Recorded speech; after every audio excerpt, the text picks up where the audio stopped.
Waiting for that to start. Let's see. Let's stop the transcription. Right. Okay, the lecture is being recorded from now onwards. Okay, let's proceed. So, in Monday's lecture, I went through the method and explained to you, in essence, how we derived that the correction factor that we need to calculate, right? And that's the equation that you see there at the bottom in purple. The two equations, actually the middle one. So for the Hazen-Williams equation, let me just get my pen out. That's the equation that we use, and that's the equation that we'll be using in the tutorial, right? Because we'll be using the Hazen-Williams method. If you're using the Darcy-Weisbach method, then it's just the power for the Q value. So because the equations are different, they have different powers. So then the value of the power will change each time. So you'll see that 1.85 will become 2 because in the Darcy-Weisbach equation, the Q is raised to the power 2 and not 1 to the power 85. Right? In the actual equation, the original, when we derive that, you'll see that's on the top of the screen, that's on the top of the page that you see now, the one that's highlighted in light brown. You see it's got the n value over there. You'll also note it has a negative sign. Just make a mental note of that you see in that equation you have a negative. So let's move on with the example. Let me just clear out the clutter there. This is the example that you have in your notes, and then I'll give you another tutorial example also at the end of it, just to help you understand the whole procedure. So we need to solve the following pipe network using the Hazen-Williams method, and we're given in this particular example the value of CH. CH is your Hazen-Williams constant. If you recall, you go back to those notes in the first lecture, you had the table there, that was there in the table, and you had at table 4.2, you pick up all the C values from there. So in this example, they're not telling us what's the type of pipe we're using, but we're just being given the C value, and you can see it's obviously a cast iron pipe, an old cast iron pipe. It's being designed for when it's old. It'll be new for a while, but we expect these pipes to have a long lifespan, 40, 50 years at least. So that's why it's being designed for when it's old. The C value is being checked when it's old. When it's new, obviously it's nice and clean, so the water flows you get better flow in the pipe. But as you get the build up in the pipe, then it'll slow the flow down. The friction will increase in the pipe. Okay, that's just by the way. Let me come back to that example. Right, so we're given these values over here in this particular diagram.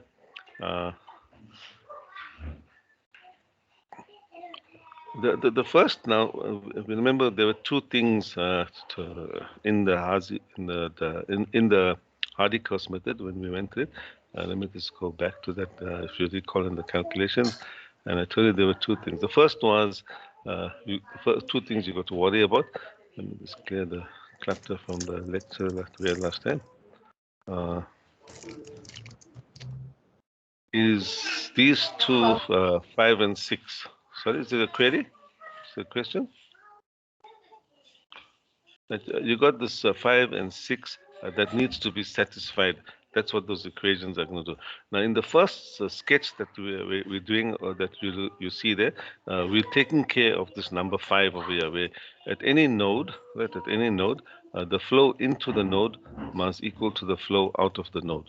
And so that's what we're looking at in that first part of this. So for any problem that we need to do, we need to look at that. The flow into the node must equal to the flow out of the node. We have 63 liters. In this particular question, we have, if we had to number these nodes, for example, let's call that node A. Let's call that node B. Let's call that node C. Let's call it node E. Like that. Right, so we have 4 nodes in this particular question. Now at node A, we have 63. We're given that value of 63 liters per second are flowing into the node, right? 63 liters per second flowing into the node, and you then got to guess a value, right? And you're also given 25.2 liters per second being drawn out of node E, and 37.8 liters per second being drawn out of node C. Just hold on a minute, please.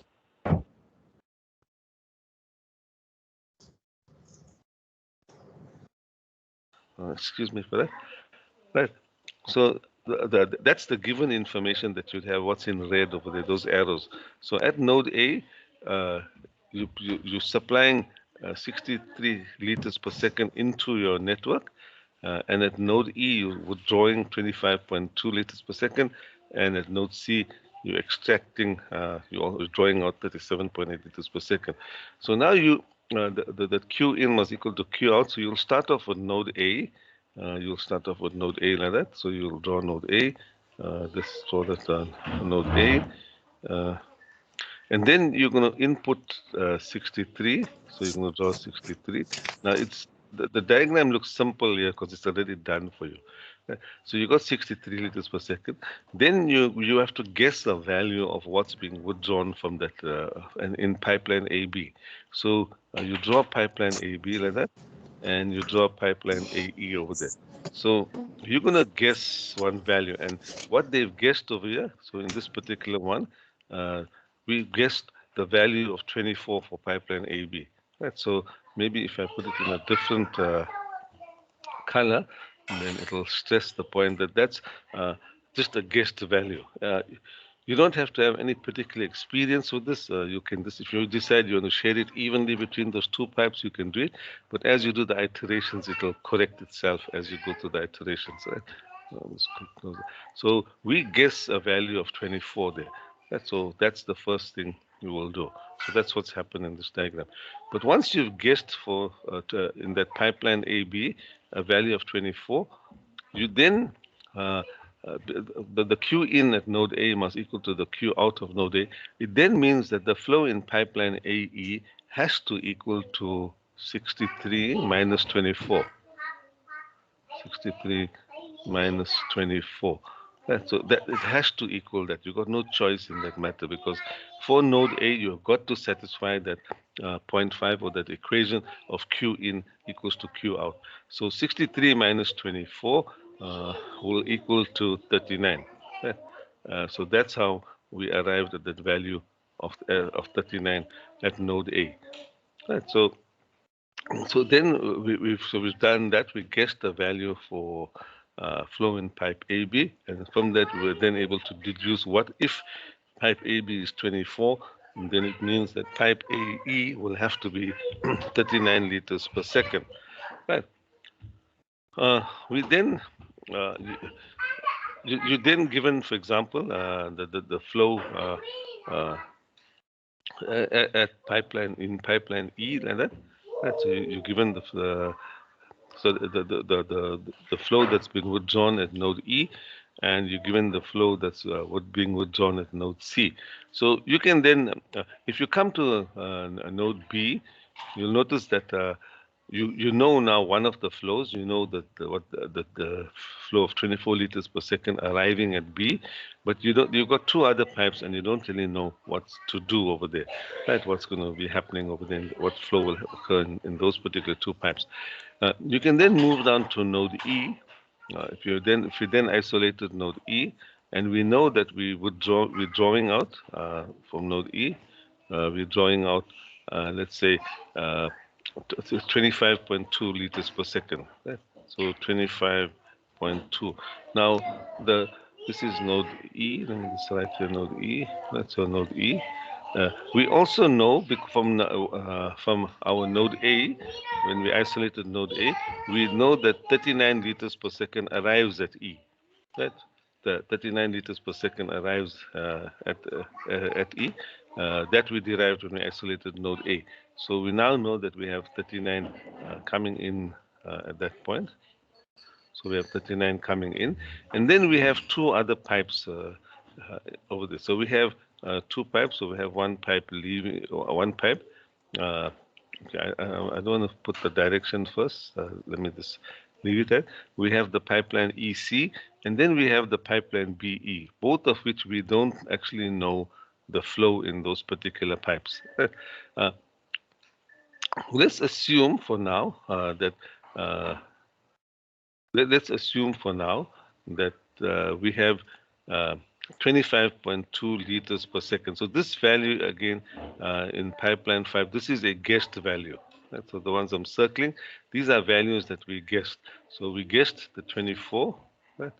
We guessed at the 24 there, and we're now going to guess in pipeline EC because we've got two pipes, so we have to just guess one value. So we'll guess that the flow here is 25.2 liters per second. So this is just a purely guessed value. You can guess whatever you want. If you want to decide to use 20, you can use, but then you got to adjust the value after that. So uh, when I say adjust the value, your flow in pipeline BE will be accordingly to that over there. So now we have to worry about the flow in pipeline pipeline EB. Uh, so this one we said 25.02. You can see the arrow that we've put 25.02. It's flowing away. I know I've colored it up in red. It may not be so visible, but it's flowing out of that node over there. That's what we're guessing. It's flowing out of that node. So 25.2. So in pipeline AC, now we'll now say, well, at node E, the flow into the node must equal to the flow out of the node. So it means that we then bound by, for pipeline BE, that number would have to be the flow in must equal to the flow out over there. So if we say that we have 39, we can see we have 39 liters per second flowing in, right? 39 liters per second flowing in, and then we have 25.2 flowing out and 25.2 flowing out. So already we can see that the outflow is more, 25.2 plus 25.2, so that's 50.4. That's flowing out from node E. So it's more than the 39. So we know definitely in pipeline B, it will be flowing inwards. So it will be flowing inwards. So then we can say that, okay, if that's flowing inwards, it then means that that pipeline E would equal to the 25.2. Let me just write it down. You just have to bear with me. I'm writing with the mouse here. 25.2. Sorry.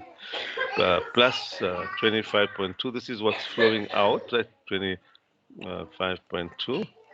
That's what's flowing out. And then we'll have to minus the 39 from there. Right? So minus 39 from that amount. That's so 20, this is the 50.4, and then we're minusing the 39. So and that would equal to, if you do the sums of that, you then get a value of 11.4. Right, so that's how that 11.4 has been derived at this in this pipeline BE. Right. So let me just clear the clutter again. So let's just see what summarize on this diagram what we've done so far. Right. So let me get a different pen. Let me use, for example, this time maybe. Okay, let's use that orange value. So we know now we guessed the value of 24. Right, so let's use that orange for our guessed values. So and we guessed that value of 25.2 at pipeline EC. Those were the two guessed values. Then we calculated certain values based on the guessed value. We've now calculated that 39. We've calculated this 11.4. Right, we've done that. So so far so good. We now can come to node B. We can at node B because now we only have one unknown at node B. Right, so we can then isolate node B. I'm now going to delete what I've drawn at node A because we've already done with it. I'm just trying to make space. I don't want to go to a blank page because then you won't see this picture here. Right, so let's proceed with that. Let's identify node B or isolate node B. So we will then isolate node B like that. That's why I'm going to draw node B. Right? And all this, I'm just using the principle of what flows into the node must flow out of the node. So that's node B. At node B, I look at my diagram. I see, okay, I have 24 liters per second arriving at node B from pipeline AB. I then also I've just calculated from node E that I have 11.4 leaving, and so I have 11.4 liters per second leaving node B, and then I have pipeline BC. I have pipeline BC, and I want the value for pipeline BC. So just looking at this, 24 is coming into the node, only 11.4 is leaving in BE, so it has to be leaving.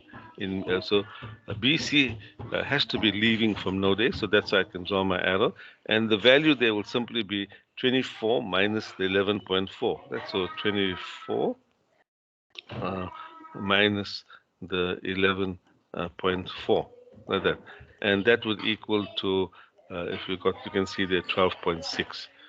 That's 12.6. Excuse my writing, Lara. Right, so that's how we derived to that value of 12.6. So we now that we've done node A, we've done node E, we've done node B. We then got to check node C. We haven't yet done node C. So let's isolate node C and let's have a look and see what's happening at node C. So we then draw node C.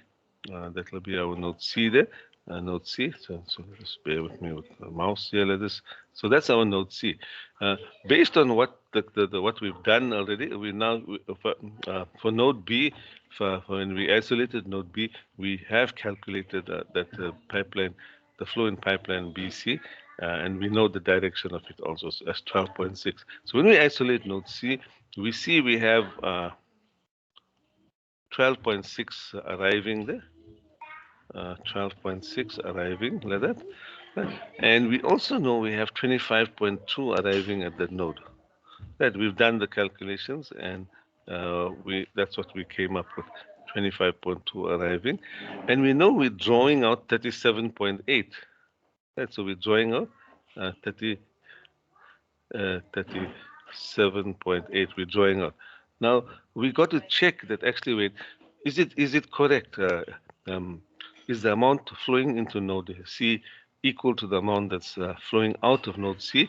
So we see if we have 37.8, so we will then, it means that the amount flowing in must add up to that. So we will then check that, okay, 12 plus 6, 12.6 plus 25.7. Excuse my writing there, plus 25.7.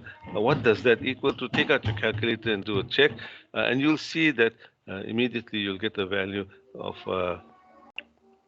so not 25.7, 25.2. My apologies for that.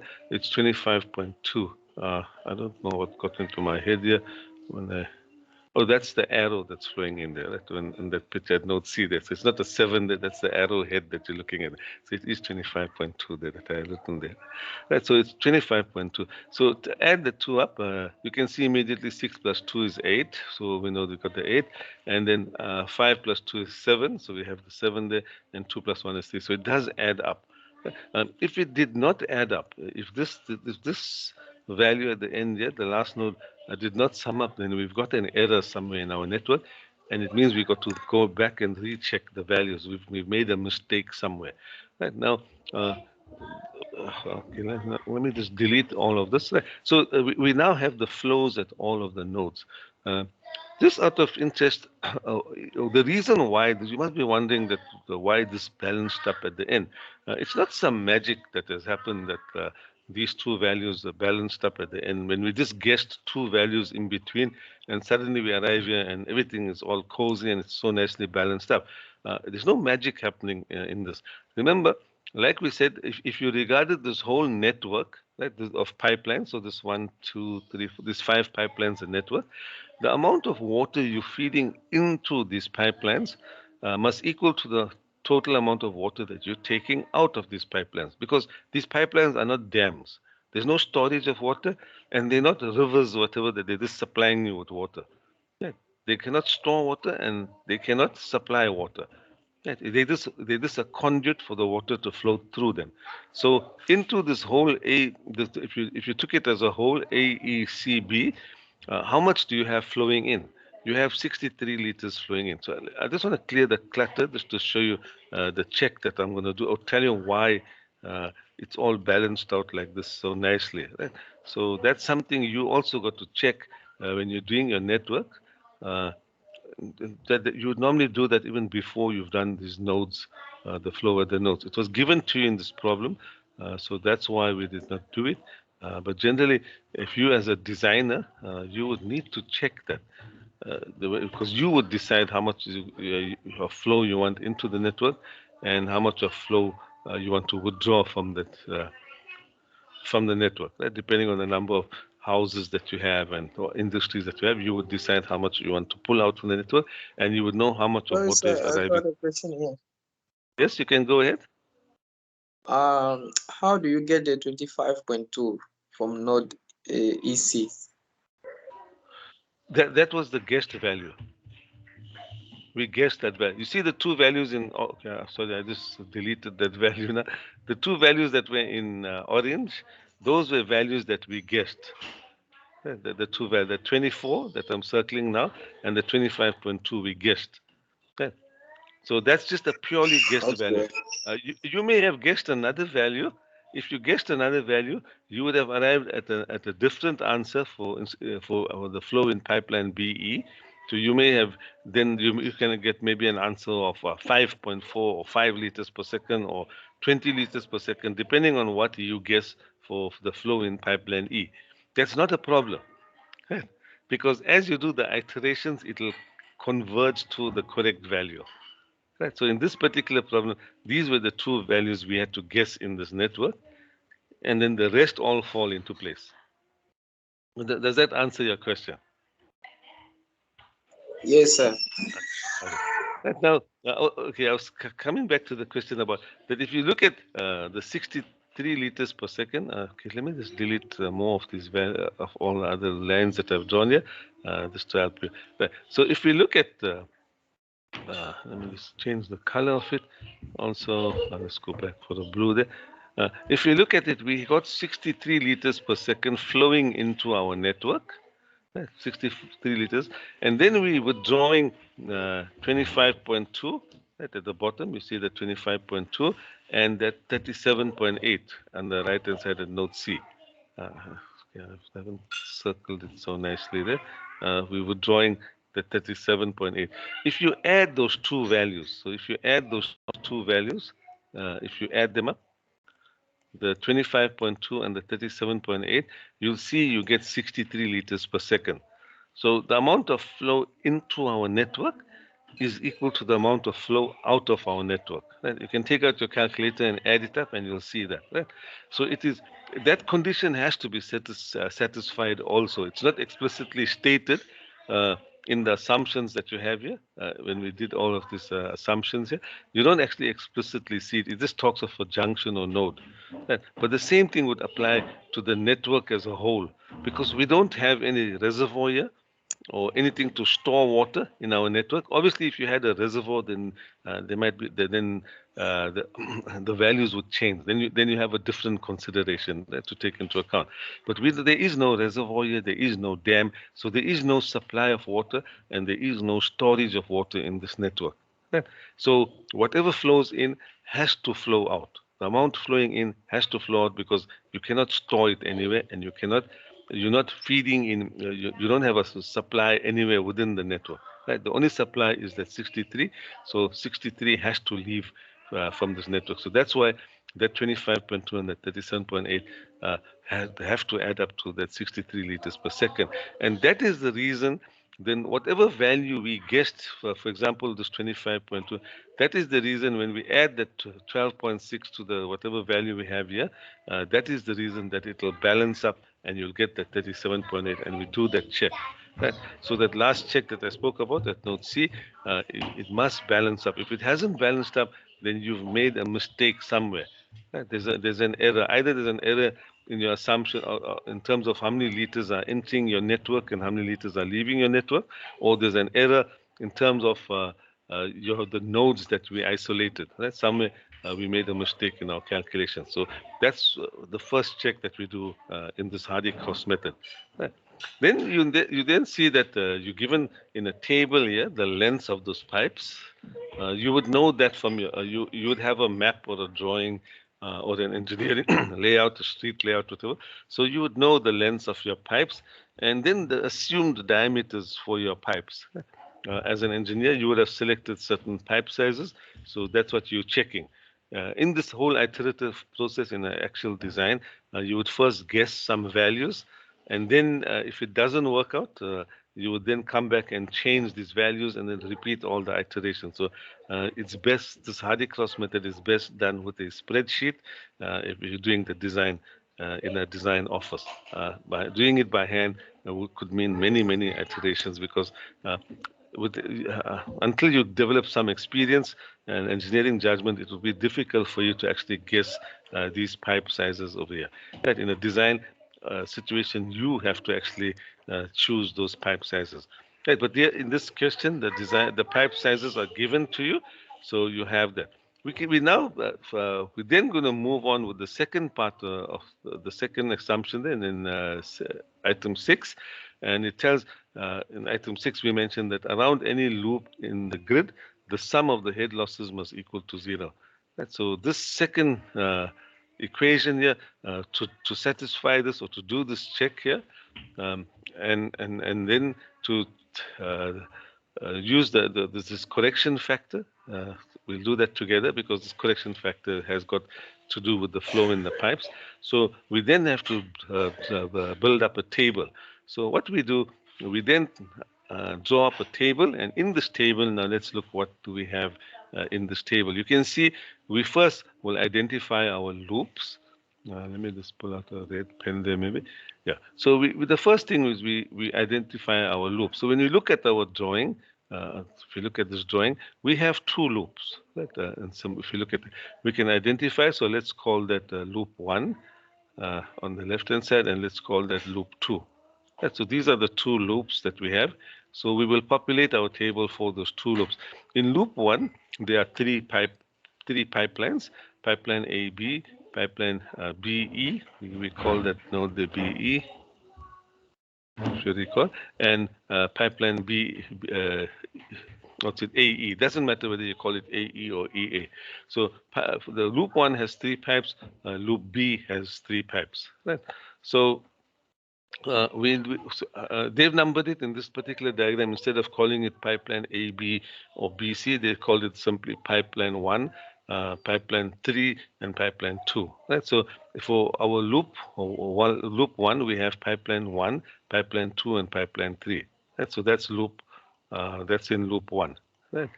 And then in loop 2, let me use a different pen for that one. In loop 2, we have pipeline 2 to 2, 4, and 5. So pipeline in loop 2, we have pipeline 2, pipeline 4, and pipeline 5, like that. So so in this table, we identify the loop. Let me go back to my red pen there. So we then, in the first column there, you'll see you have loop 1. And in loop 1, there are 3 pipes. So you can see pipeline 1, 2, and 3. See, we identified it in the table there. So that's the pipeline 1, 2, 3. And then I have loop 2. And for loop 2, I have pipeline 2, 4, and 5. And I've then identified it over here. Now, in this table, the order in which you write the pipelines does not matter. You know, you could have written here 213 or 312 or anything in whichever order you want. It doesn't make any difference to your calculations. Right? There's no specific order. It's just so long as you identify all the pipes in that particular loop 1 and all the pipes in that particular loop 2. We then, in the table, we're just feeding in the diameters of the pipe. Now, notice it was given in millimeters in the table. We normally will talk in millimeters when we're designing it. We don't say a 0.15 the diameter pipe. We normally say a 150 diameter pipe. It's understood we're talking in millimeters. But in this table here, our Hazen-Williams formula works with meters. So we then will change it to meters. Right? So just note that that's an important thing. So we directly from the table, we just copy the pipe diameters, but we convert them to meters, and we will also copy the pipe lengths like that. Right? So we're populating our table like that. So I'm circling it as we populate it. You'll see so that you can see the order in which we're doing the calculations. So this is no calculation. It's just directly writing it over here. The length is in meters, right? So you have to. The reason you're converting that diameter to meters also is you got to compare apples with apples. You're going to be multiplying and substituting into an equation. So your length is in meters. Your diameter must also be in meters. You have to be consistent with your units. Right, so we fill in the diameters and the lengths. They're known to us from this table. The diameters may have been guessed values. The lengths we will know. They cannot be guessed values. Right? You would know your layout for the township or whichever area you're reticulating. You know from which point to which point you're reticulating, so you would know the lengths. Uh, then comes the calculation of this K value that you need over here. Now, you'll recall in yesterday's notes, let me just go back to that. Okay, let me go up here. You'll see that, sorry, let me just find that correct. Uh, we spoke about it. The form of the equation that we want is in whether we're using the Darcy-Weisbach equation or whichever equation you're using. We want to write the head loss in the pipeline. That's the HF. That's the friction losses. Right? So the friction head or the head loss in the pipe. The friction head is a loss. So we see the head, H for head, and subscript F for friction. So the friction loss in the pipeline, we make that the subject of the formula. Now, that's not the normal way in which these formulas are written, but if we write it, the friction loss in the pipeline, or in fact, a simple, what we're actually calculating here is the hydraulic gradient. Right, the friction loss here, this HF that you've calculated, is the hydraulic gradient. So it's the friction loss per meter length of pipeline. Right, that's what we're actually calculating. That's what this HF that you've calculated here, or making the subject of the formula is. It's the friction loss per meter length of pipeline, and we will then rewrite whichever equation that we have in that particular format, K times Q to some power ladder. Right, so that's what we want to write it at. So, and in that, that's the K value that we're talking of, that we now want in the table. So it means you first have to represent your equation in this particular form. Now, if you go back, I'm just going to open again. When we in the first lecture that we did, we covered the Hazen-Williams equation. Right? You'll recall that, the Hazen-Williams equation. That's what we're using in this particular one. And the format of that equation, that's the standard format that we have it in. Right. Now you'll see that the S value here, the S value, that's the friction loss or the hydraulic gradient. The hydraulic gradient is simply the friction loss per meter length of the pipeline. Right, so that's what we have over here. That's the slope of the pipeline, and the slope of the pipeline is giving you the delta y value per meter length. From your equation in maths, y is equal to mx plus a, or whatever. I don't know how you for the equation for a straight line. You must have done that. You would have done that in maths, whatever. So it's this y is equal to mx plus a, the m value, the slope or the gradient of that line. So that's what this S represents over here. It's the slope or the friction loss per meter length of your pipeline over here. So you then maybe spend some time. I know many students battle in the calculation of the K value, or they make mistakes in it. Rewrite it, this equation, and make S the subject of your formula, right? Make S the subject of your formula. Also note that in this equation, here in this equation, the Q value that you have is in cubic meters per second, right? But our flow values are in liters per second. Right. So 1 liter per second, you have to divide it by 1,000 to convert it to a cubic meter. Right. There are 1,000 liters in 1 meter cubed. So our liters per second value will divide it by 1,000, and that will convert it to cubic meters per second. So spend some time with this. Go back to this equation, rewrite it, and make S the subject of your formula. Right? You just want S. So even that power you want to take out from there. So it's not that difficult to do it. You just take the Q, you divide it by that 0.278 CD, whatever to that power, and then you'll raise all of that, or take the root of it, not square root, root it to 0.54 on both sides, and then you'll then extract the S over there, and that's how you can do that. I leave it to you to do that, and make S the subject of the formula there. Okay, so once you've done that, you would then come to an equation that looks similar to what you see on the top here. That you then would end up with an equation that looks something like this. You notice the powers have changed. It is because of remember this was as S in that equation. This was the S, the HF, what we're calling a HF. It was S in that previous equation, and it was raised to the power 0.54, and here it's not to a power, so that's why all the powers have changed. Right? We had previously what that 0.278, we now have 10.7 here.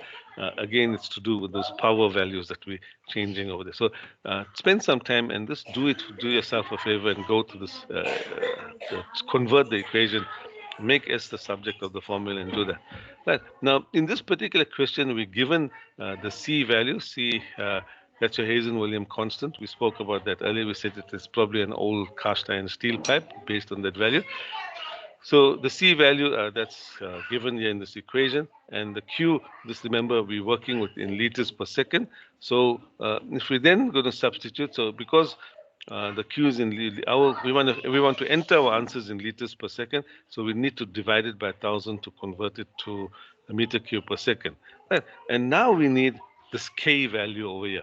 So what is the K? The K is you want to rewrite that equation so that it's in this particular form over here. Right? So it's in this particular form. So if you the K value here in this equation, let me just delete all the other red lines here so then it will be clearer to you. If you look at it, study it carefully, you'll see it's actually this particular term here.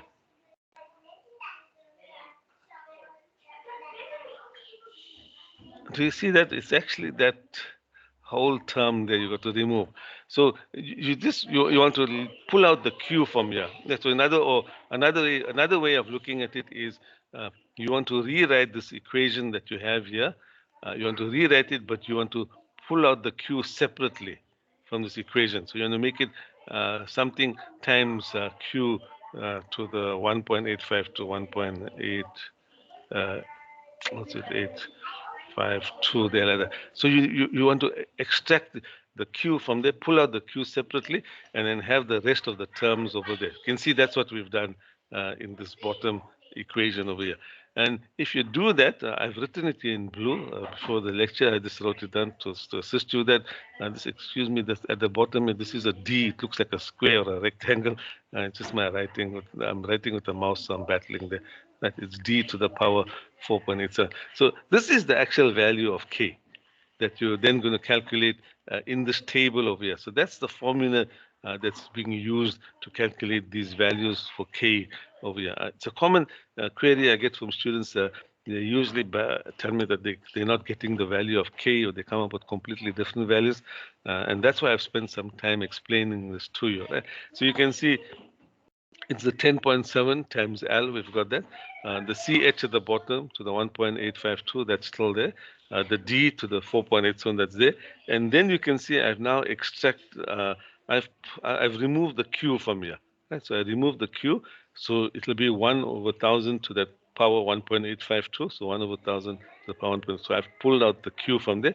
So that's where we got. So when you pull out the Q, we separated it. The Q will still have the power, right? But now it's on its own over there. From your you've done in maths your exponent laws. So you simply, I'm sure you'll follow it and you'll agree that it's mathematically correct what we've done here. Right? This think back. And try and recall your exponent laws, and then you'll see we can do that. We can pull out the Q and write it by itself like that to that power. So as long as we keep that power there, it's all fine what we've done over here. So that's the calculation of the K in this table. Right, so we now do that for each pipe to calculate the pipe.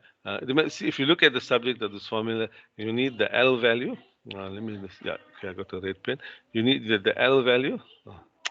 You need you need the C, the constant. You're gonna need the C.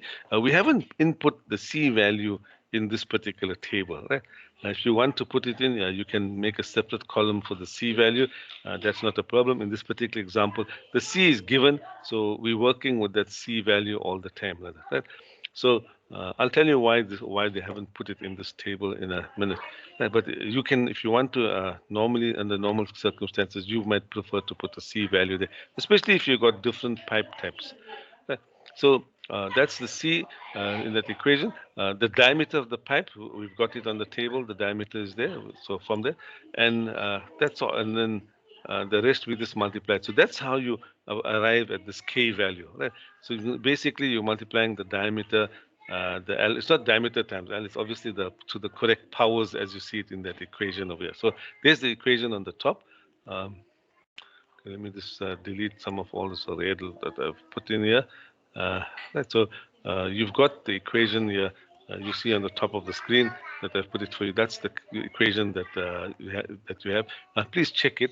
Uh, Go home, do what I've told you, and rewrite this equation like this, and see that you actually come up with that same equation. So we now calculated the k values in the table, so you could populate the value for the k.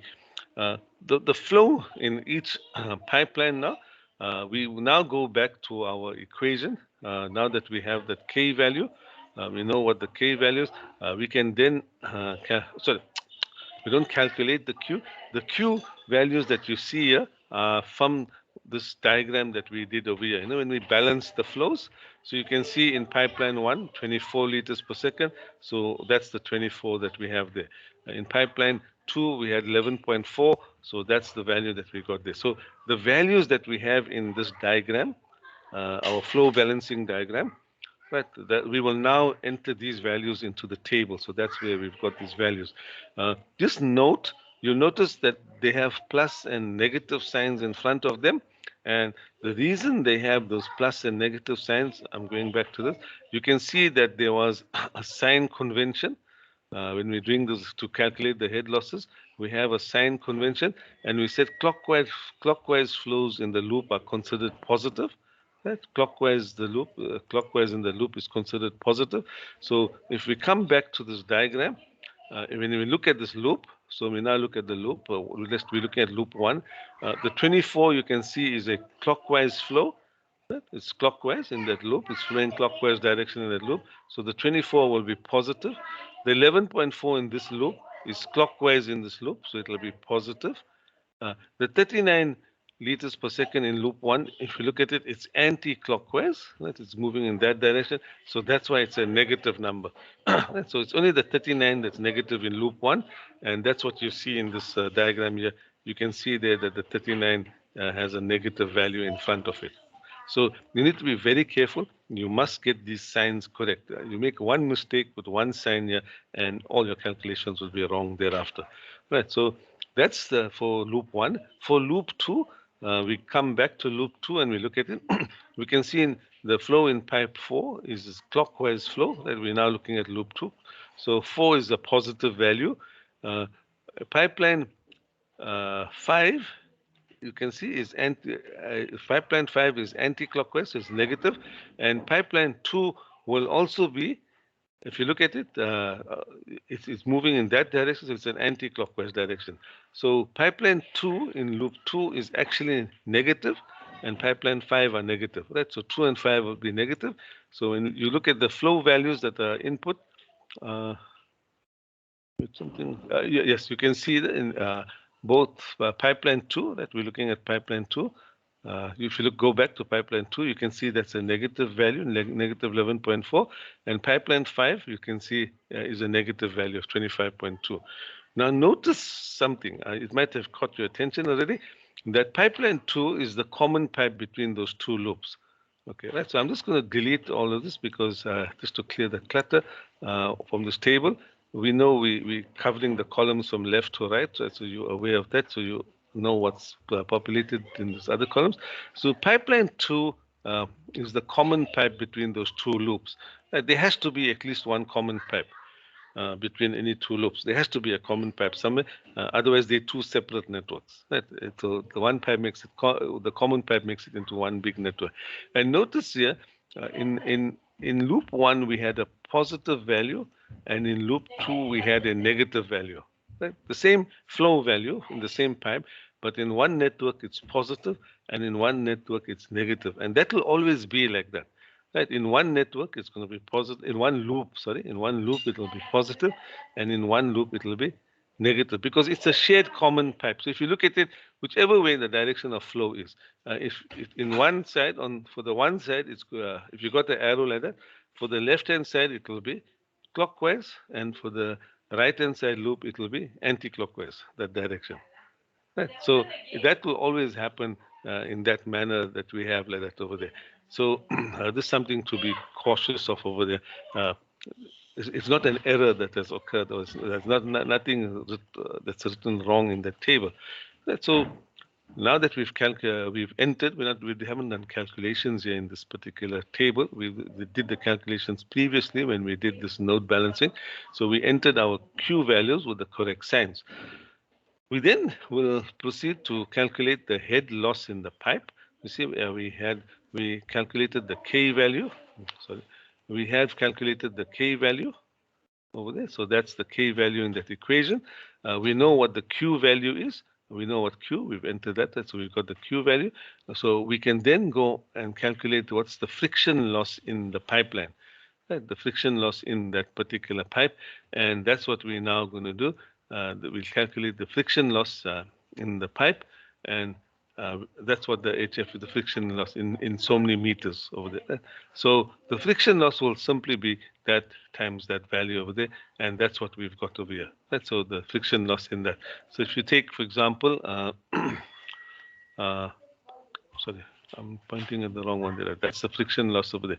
So that friction loss, you would simply take this value of Q, raise it to the power 1.852, and multiply that by the K value that we've calculated, and that will give us our HF form that we have there.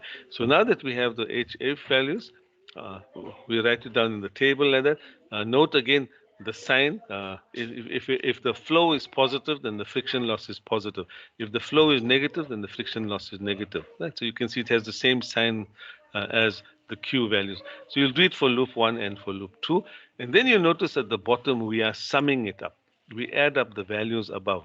Right? So we're just adding for loop 1, we've done that sum. And for loop 2 also, you will then do the sum.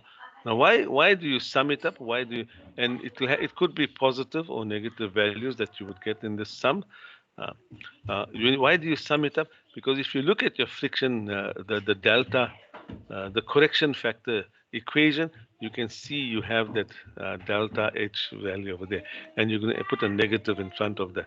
So that's the value that goes in there, and you can see that 0.28, that's what's come into this the correction factor equation for that one. So the delta was for loop 1. The subscript 1 tells you that's for loop 1, the correction factor for loop 1, and delta 2 is the correction factor for loop 2. And there you can see it's come down into that equation there. We then calculate the HF, the same HF that we have here, and divide it by the Q naught, the same Q naught that we have in the table. So we do that, and we will end up with these values that we have here, that you see in this. You're then going to sum that up. You do the summation for that. So again, you'll do the summation, and the reason you're going to sum it is because that's how that's the term that appears in your delta, your correction factor equation. Right, so you see that 0.64, that's now come into the denominator here in the equation. That's where it is for the first loop, and for the second loop, you can see it in the denominator there in that equation. You can see if you look at the equations, you'll see that's exactly what we have there. The summation. So I didn't actually circle the summation there. That's exactly what we have here, the summation term over there. So that's what we're just plugging in. We then you'll also see that for the Hazen-William equation, the n value is 1.85. So that's why we have 1.85 in these correction factor equations. That's for the Hazen-William equation. So using the Darcy-Weisbach equation, it would then be 2. 2.0, or depending which other equation you're having, accordingly you would adjust it to that. Right. So we now worked out the correction factors. Notice you'll get a sign, they could be positive or negative. Now again, I just want to delete all the clutter from my drawing just to further explain what else we do.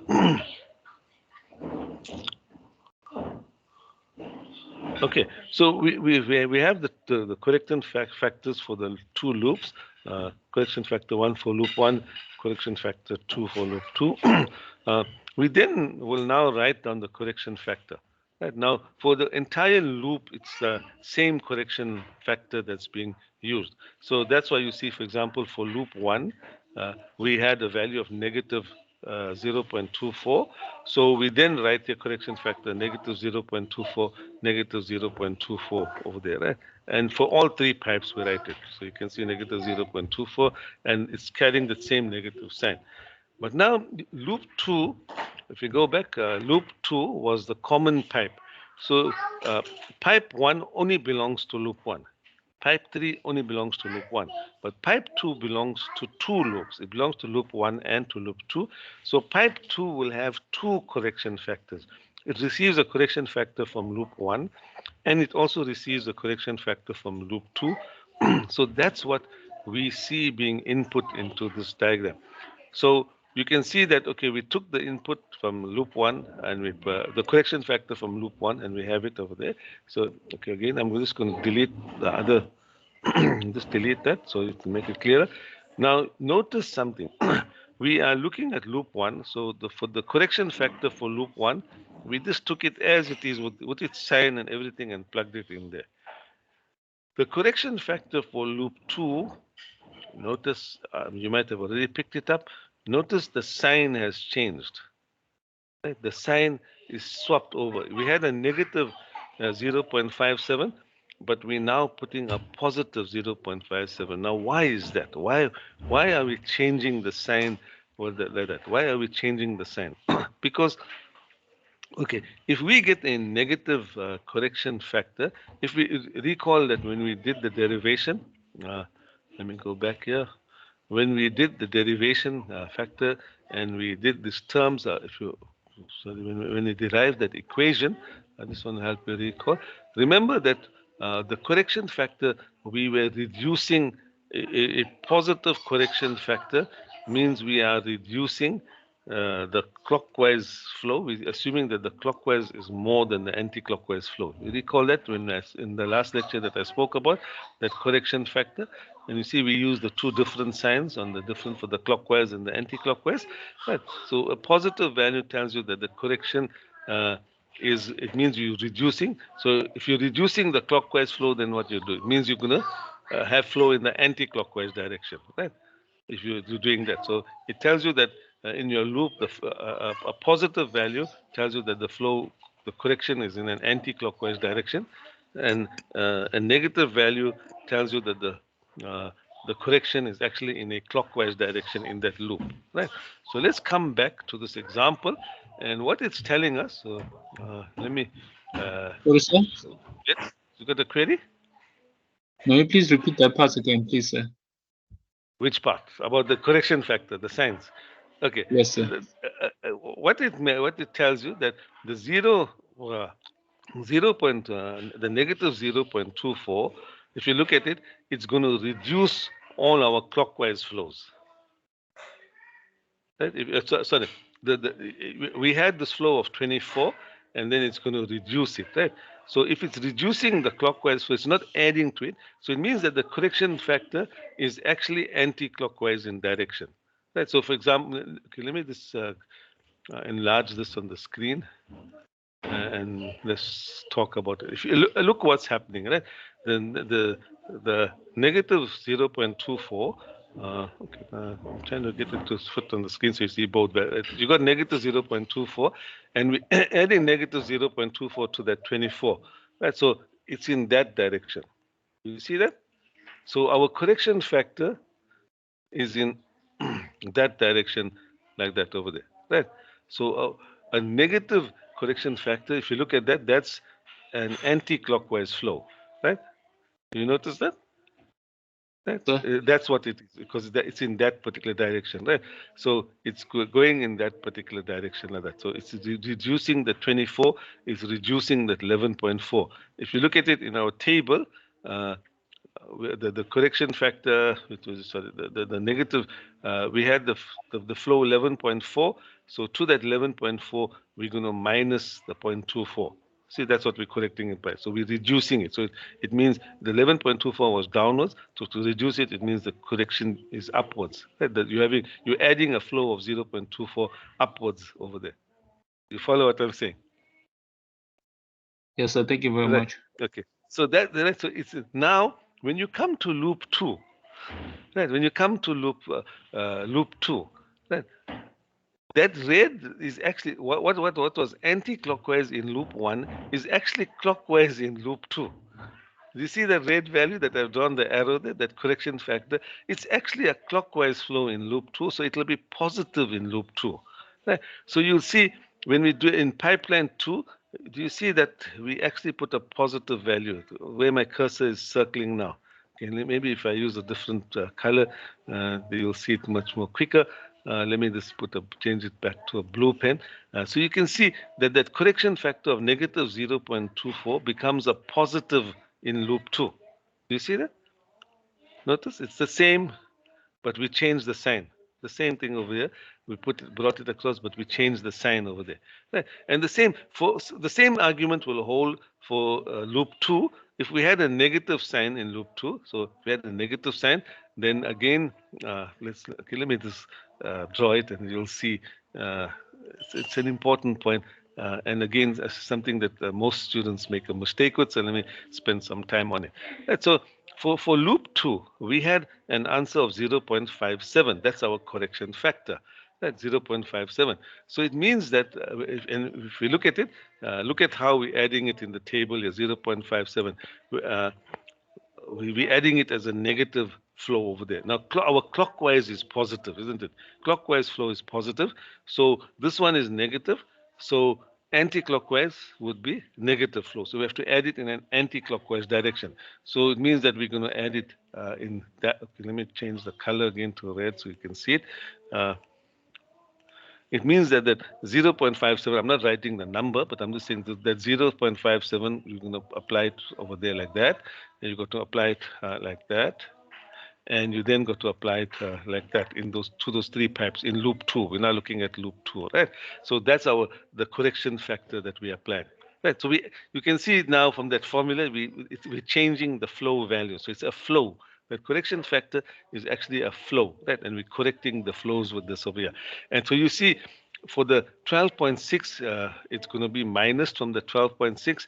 And there, if you look at it, you have 12.6 for pipeline 4. And you can see there's the minusing, you're minusing it from the 12.6. So it's almost, it means the final flow will become almost 12. And that's what you have over here, the final flow almost 12. Right. So for pipeline 2 now, that shared common one, right? This value here, this arrow that you look at here, it's pointing downwards. This is an anti-clockwise flow in loop 2. But to apply this same correction factor to loop 1, now becomes a clockwise flow. In loop 1, this arrow is actually in a clockwise direction. Right? In loop 1, that's clockwise. This flow in pipeline 2, this correction, this red arrow is actually a positive value. So that's why you look at that 0.57 in the table, and it's positive over there. Right, so you see that when you take a correction factor to the other loop, you have got to change the sign. So you calculated a correction factor for loop 1, then the correction factor for loop 1, when you apply it to the common pipe in loop 2, you got to change its sign. Same thing for loop 2, you work out the correction factor.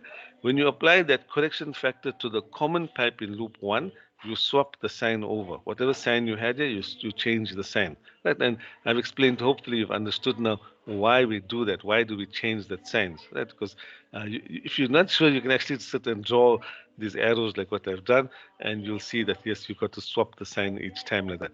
Right, so we then have the correction factors, and just to recap, the pipe that's common to both loops will have both correction factors applied to it in this particular one, obviously with the correct signs for the other loop.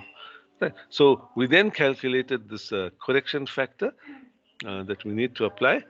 You notice the unit is liter per second, so it's a correction to the flows.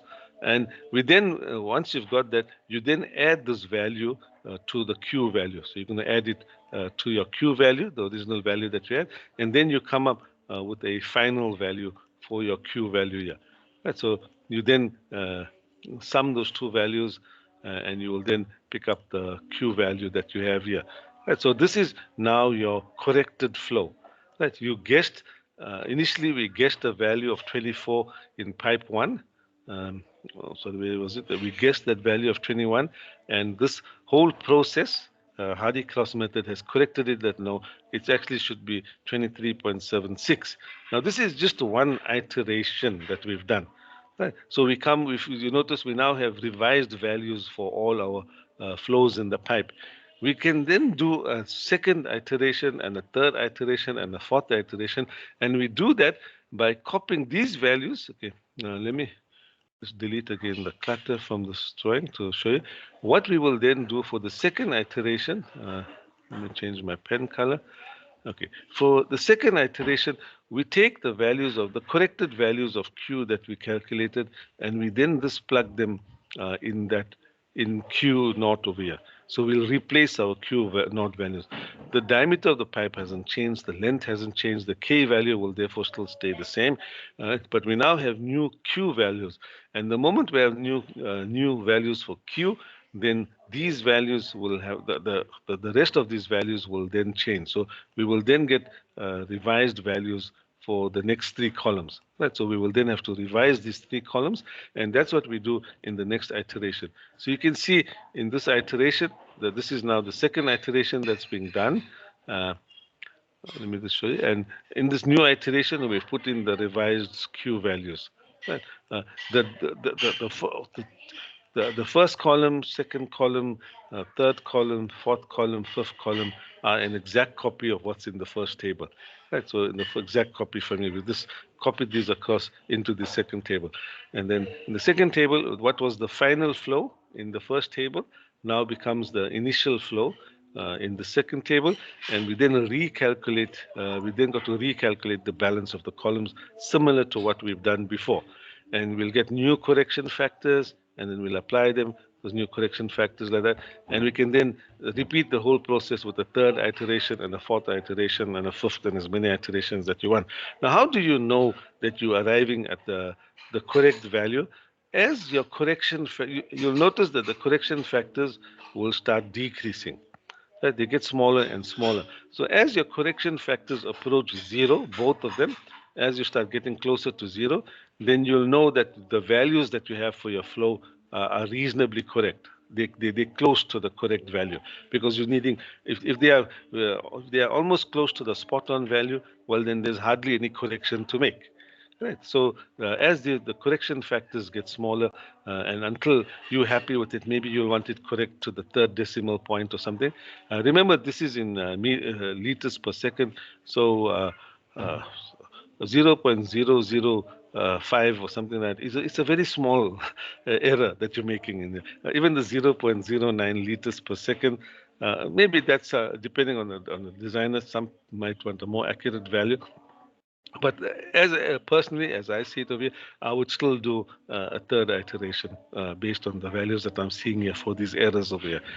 And you'll also notice when you look, because the errors are small, the right-hand side column, your final Q value, the final Q value will have a very small change when you move to the next iteration and the following iteration. So that's what we do. So we repeat that, and we got to do the iterations, and then eventually, when we're happy with it, then that's the final flow in the network. Now, I just mentioned to you that, okay, these these correction factors will decrease, right? I told you they'll get smaller and smaller. It does sometimes happen that suddenly that they might actually get bigger initially. You might see so. We had a correction factor of 0.24. Maybe suddenly, maybe the next iteration you do, you get a correction factor of 0.5 or something like that. Right?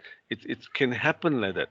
What it's telling you when you see that happening, right, the change in it, that the magnitude of the change, it's when that happens is if you guessed the wrong direction. Yeah, so for example, in this problem here, we guessed, let me just delete all this, what I've written here, just delete all the clutter from there. Right, so in this particular example, uh, I've deleted something from this equation at the bottom, so as you see it now, don't use it. Okay, let me just put it down there. Right, what we guessed this value of 24 and we assumed it was a clockwise flow like that, right? We assumed it is a clockwise flow. But if we had guessed it wrong and it's actually supposed to be, let's say if the correct value was in that direction, let's say maybe it was supposed to be 10 liters per second, if you, the exact value is supposed to be like that, that's when you'll see that the correction factor initially increases, but then again it'll self-correct and then it'll start changing sign and it'll then start decreasing and approach zero like that. So it's not always something to be alarmed about. If you see that the correction factor for maybe one or two iterations, it's actually getting bigger, and then after that you'll see it to be getting smaller. If it's just continuously getting bigger, then you're making a mistake. Somewhere you've committed an error, right? But it has to converge. It's the way the method was derived. It will converge in the end. So it has to at the end, start getting less and less and less. Like that. So that's just something I wanted to alert to you from a practical point of view. If you're writing a spreadsheet and you can use it at work or something, if you do see that value getting bigger, don't initially be too alarmed. It may be that you've guessed the wrong direction and it's now trying to self-correct. Right, so it's trying to convert this 23 points, for example, 23 points, or in this first day, I was trying to convert the 24 into a negative value. So that's why you'll get big values initially, big changes, and then suddenly it'll start uh, getting smaller values after a while.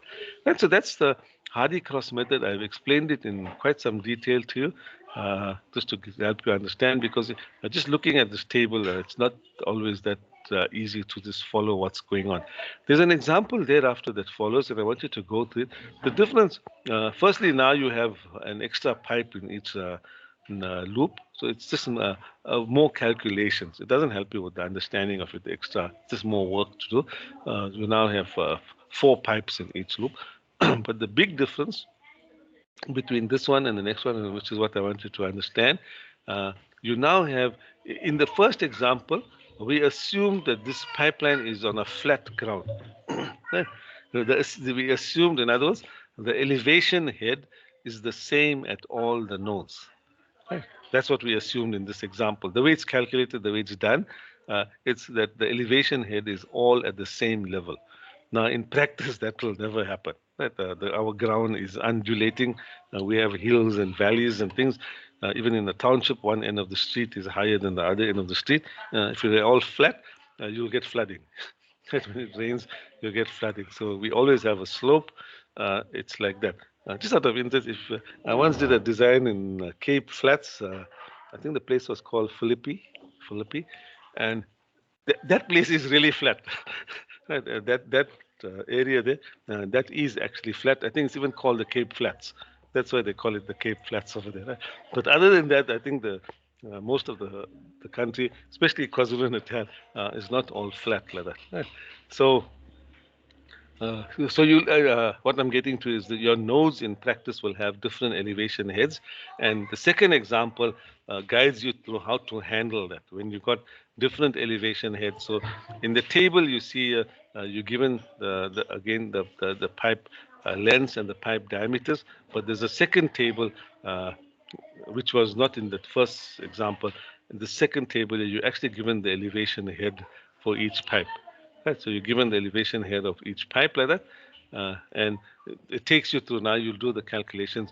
In the actual tables, it doesn't make a difference, but in the end, you got to now adjust for that. Now, this is a practical situation because when we design a pipeline, we always interested in what's our residual head. Remember, we said minimum 24, maximum of 90 meters of head. Yeah. So this is where now we got to arrive at that answer of minimum 24 and maximum 90. You need the elevation head at each node. Right. So you now take into account the elevation head of each node and go through it. It's not that difficult to follow. I'll leave that to you. I've explained the first example in quite a bit of detail for you. So go work through this second example. The slide presentation you have on Moodle currently has a lot of extra slides which you don't really need to study or know. So I will upload this one yet. I only need you to study these two particular examples, and if you understand these two, you've understood the Hardy cross method. Right. So I will delete the old one and I'll upload the new one, and I'll send out an email as soon as I've done that, as soon as I've uploaded this new one here. So if you've already printed it out, it's fine. You can just throw away the extra pages. Just make sure that you just see that you have these the pages that I have. You can see the bottom of the page does have numbers here. You can see there is a number. So just keep these particular pages and throw away the rest of them. So this example takes you through the whole thing. You can see similar calculations being done like that. Similar, you Why work is out there the. K value? Sorry, what's the query, question? There's no K values in those tables.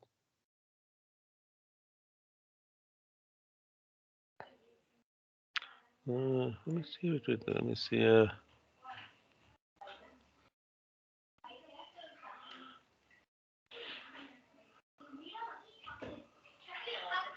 I'm sure. Okay, they would have. Maybe it's not shown in the table, but there would have to be. Okay, they've used the F. Okay, maybe it's a different equation that's being used over here. I never actually noticed that before. Okay, thanks for that question. I will look into it, and I'll in my email I'll give you an answer for that also. I'm just looking. They don't actually specify which method to use. Whether to use the Hazen-William or the Manning equation or Darcy-Weisbach equation. They're not saying which equation in this particular question. Okay, but thanks for that. I'll investigate it and I'll come back to you. I see they have, see the friction loss is being calculated at the HF. So that is definitely being done in this particular example. And the sum of that, okay, yeah, that's done in that table there. The first iteration, they've done that. And I'm sure this F value that they got here, that's the actual, that's the friction that they're actually working out in the pipe. So I'll confirm that with you. I think what's written here as F should probably be the K value, but I will confirm that with you. But, my apologies for that. I will answer that question through an email. Any other queries? Anybody else? Quick one, sir. Yeah. So just before I take the second question, you'll notice that the iterations are done, and then after that, they're applying the corrections. You can see here the velocity and the pressure. If you know what Q is, you can then calculate the velocity in the pipe, and you can then calculate the actual the actual pressure heads in the pipe. Like that. So from that point, so you'll see the last two tables. This is addition over and above what we've done in the previous examples. Okay. The question? Are we going to be given the K value formula during the test, or we have to know it by heart? No, you must derive the correct K value. You won't be. It's not given to you, right? Because it's dependent on which equation you're using. So you would need to use the appropriate. Yeah, you must derive that K value for that particular equation. Right. Does that answer your question? Yes, sir. Thank you. Okay. Any other queries? Anybody else? Anybody? Okay. If there's no further queries, Sorry, yes. one question. Yes. Go ahead.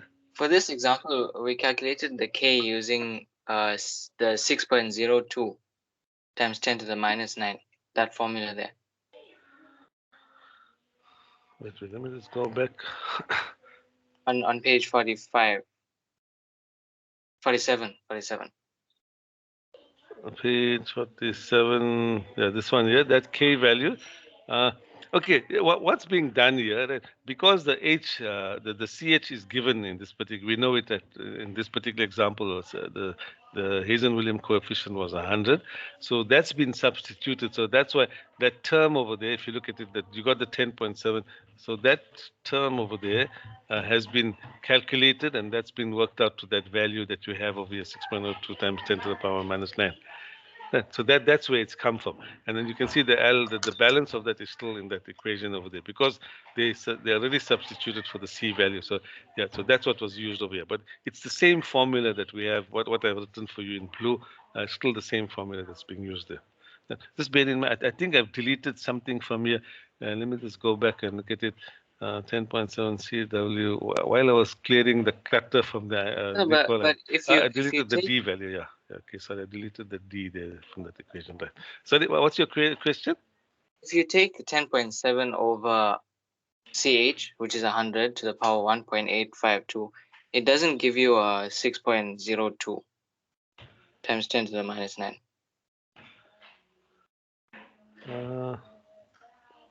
That's what I'm It might, confused about. it might have something to do with the units. 10.7 there. Wait, okay, the L is still the same. We haven't divided the D. The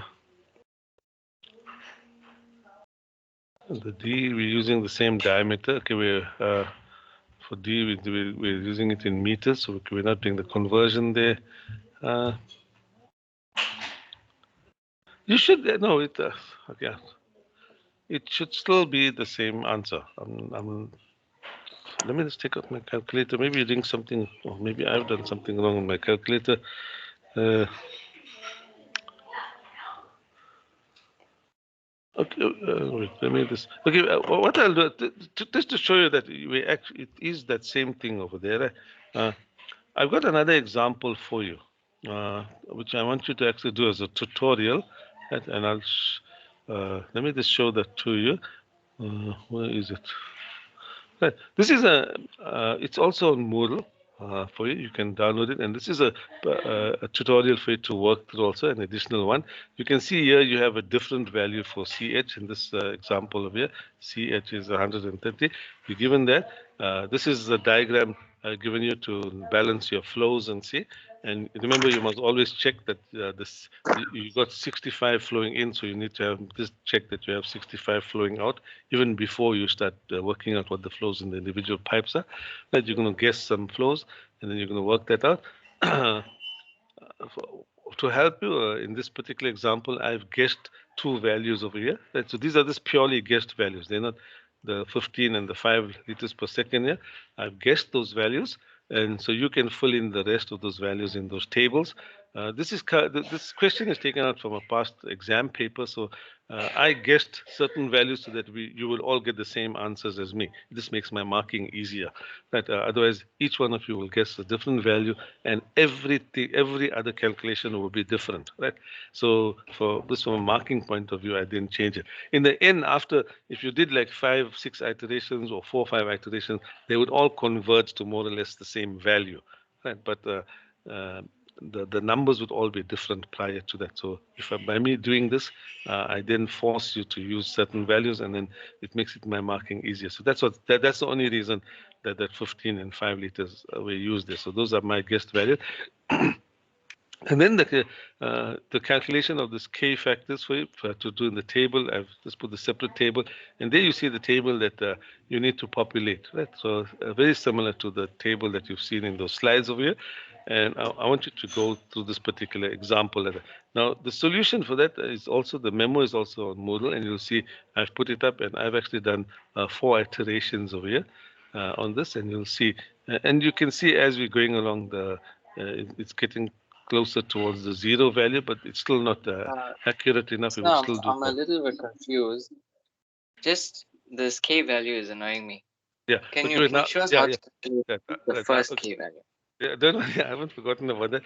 I'm getting to that. So just to show that now, you see the K value that we have here, right, for this particular equation, and I'll share with you the spreadsheet that I've done here, right.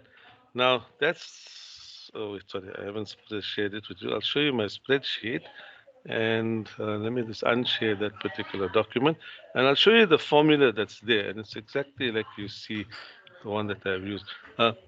Why that is not, I'll check it, and again I'll reply with the email, right? So there's two things, the K value for the second problem and for this particular one. But I just want to show you, just bear with me please, I just want to share that spreadsheet. And I know I did check that example or my spreadsheet against that example. So my spreadsheet does give the correct K value. I'm just checking it over here. You should be seeing this Excel file now. Do you see the Excel file on the screen? Sorry, do you see the Excel Yes, sir. file on the screen? Right, so you see on the Excel file, that's if you look in the top there, you'll see I'm highlighting now the formula on the top here on the screen, and you can see it's got the 10.7 times the D4, so times that D4 is my L, so 10.7 times L. The L has to be divided by what's it? And then I'm multiplying it by the 1 over 1,000 times 1.852. That's for that. I told you the correction factor for the Q. Right, the Q we divided by 1,000 and we this thing, and then we separate it, and then the right-hand side terms over there. So it's exactly that formula that I've given. Now let's go back. I just want to show you that if I substitute the values, I just want to go back and I'll arrive at the same answer. So for example, for pipe 1, okay, I'm not sharing my screen.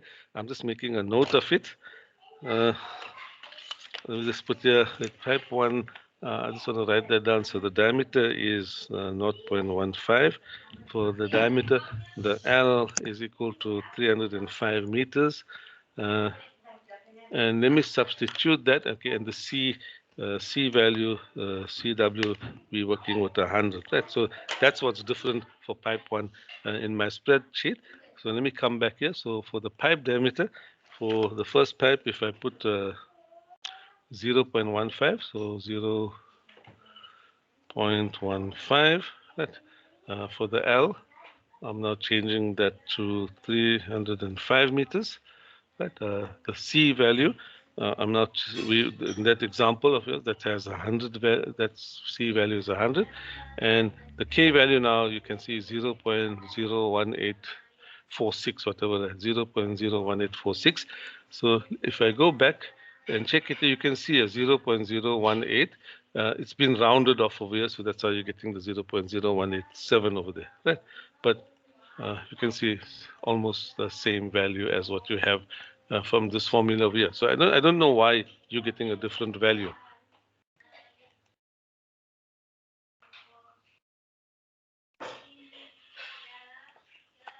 I'll go over it again, sir, and I'll see if I'm So still this stuck.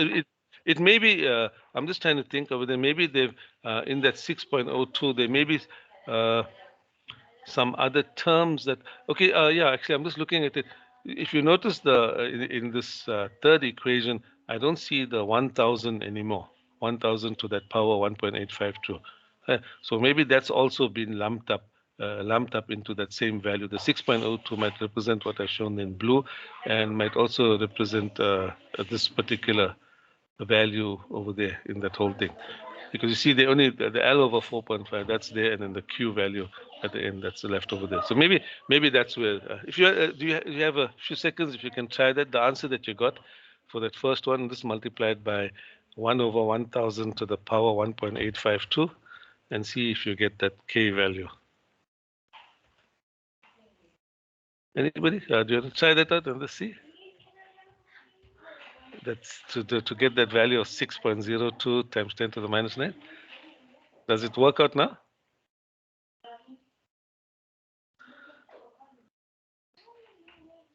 Yeah, it's Okay. working, sir. I got it. It's worked. Okay. So my Okay. apologies. So I wasn't multiplying by the 1,000.